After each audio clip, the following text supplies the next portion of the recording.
Very much అండి చర్చలో పాల్గొన్నందుకు. ఇక మనం తెలంగాణలో జరిగిన మున్సిపల్ ఎన్నికలకు సంబంధించిన ఫలితాలు లెక్కింపు రేపు జరగబోతోంది. 116 మున్సిపాలిటీలు, 7 కార్పొరేషన్లు, మొత్తం 123 చిన్న పెద్ద మున్సిపాలిటీలు కార్పొరేషన్లు అన్నీ కలిపి 123లో ఎన్నికలు జరిగినాయి. ఇది చిన్న నంబర్ కాదు. పైగా చాలా కొత్త మున్సిపాలిటీలు ఏర్పడ్డాయి. ఈ కొత్త మున్సిపాలిటీలని మనం చూస్తుంటే ఇవి నిజానికి మున్సిపాలిటీ హోదా ఇచ్చేంత పెద్దవి కాదు.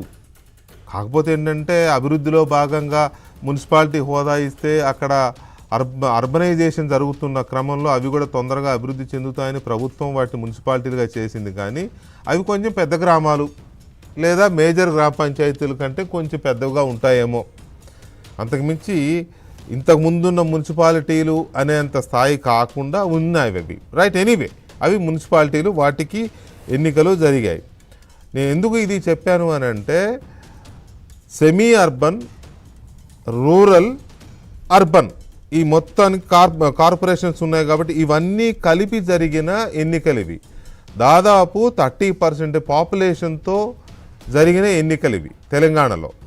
కాబట్టి ఖచ్చితంగా ఒక జూబ్లీ హిల్స్ ఉప ఎన్నికనే తెలంగాణ ప్రభుత్వానికి రేవంత్ రెడ్డి పరిపాలనకి రెఫరెండం అని వాదించాయి విపక్షాలు.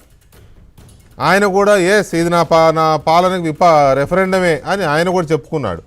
మరి 30% బాగా మనం ఒకసారి ఆలోచిస్తే 3 ఏళ్ల క్రితం సరిగ్గా ఆంధ్రప్రదేశ్ అసెంబ్లీ ఎలక్షన్స్కి కొంచెం ముందు, ఒక ఏడాది ముందు సుమారుగా, చంద్రబాబు నాయుడు అరెస్టుకు ముందే 3 గ్రాడ్యుయేట్స్ ఎమ్మెల్సీ ఎన్నికలు జరిగాయి. రాయలసీమలో 1, కోస్తాలో 1, ఉత్తరాంధ్రలో 1.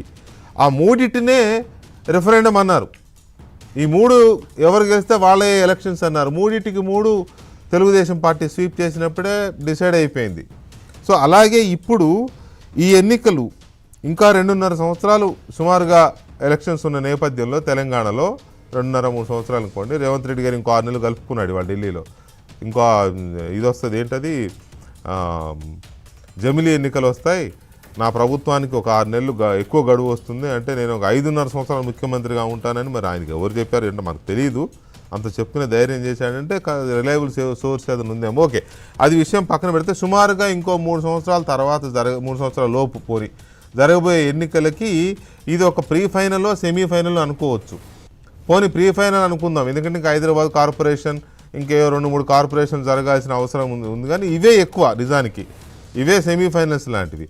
సో ఇవి రేవంత్ రెడ్డి పరిపాలనకు రెఫరెండం అనుకోవచ్చా? ఈ ఫలితాలు ఎట్లా వచ్చే అవకాశం ఉంది? ఎగ్జిట్ పోల్స్ ఏమని చెప్తున్నాయి? రేపు ఉదయం 7 గంటల నుంచి లెక్కింపు కార్యక్రమం, 8 గంటల నుంచి లెక్కింపు ప్రక్రియ మొదలవుతుంది. బ్యాలెట్ కాబట్టి దాదాపు 11:30-12 గంటల వరకు ఆ బ్యాలెట్లు కట్టడమే సరిపోతుంది. ఆ తర్వాత ఫలితాలు రావడం మొదలవుతుంది.